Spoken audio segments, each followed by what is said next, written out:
1 января ты проснулся, и что ты сделал? Что почувствовал?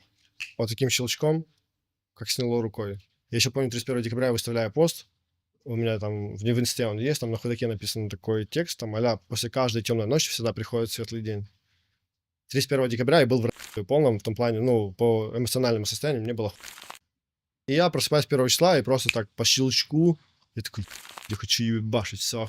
Я зарядился, все, я отдохнул. Помню, чем заниматься, я такой, А я параллельно общался со своим товарищем, я его знаю уже 7 лет, он там и БКшкой занимался, и разными направлениями с трафиком связанными, и каперы у него были свои. Мы там время от времени с ним списывались, когда мы с Аней разбежались, он об этом тоже как бы узнал, там, что ты, как дела, я такой, это нормально, мы там просто поддерживали френдли общение на разные жизненные тематики, он такой, не хочешь ли заняться каким-то бизнесом? Я говорю, вообще ничем не хочу заниматься, отвечаю. Он такой, да давай там, может, ко мне, со мной, я там тоже трафиком занимаюсь. Я такой, не-не-не, бро. И тут я 1 числа просыпаюсь, я ему пишу, бро, я готов.